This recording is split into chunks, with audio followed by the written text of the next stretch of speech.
हमसे मिले थे आप? जी। पर्चा बना था क्या? नहीं, पर्चा नहीं है। अच्छा, वैसे दर्शन किए।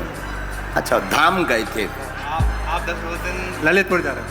अच्छा, अपनी बात तो नहीं बता पाए? ऐसा तो नहीं कि हमें पहले पता लग गया हो या आप बता चुके हो फिर हम आज बता रहे हो, बुला रहे हो? नहीं जी, नहीं ये तो नहीं है ना? आप तो पढ़े लिखे हो, ग्रेजुएट हो, डॉक्टर हनुमान के यहाँ अर्जी, सखी हनुमान है वो।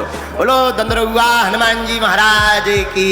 सिफारिश करने के लिए बोला था, उन्हीं से सिफारिश के लिए बोला था। उन्हीं की सिफारिश काम आ रही। आओ नजदीक, पूछो क्या बात?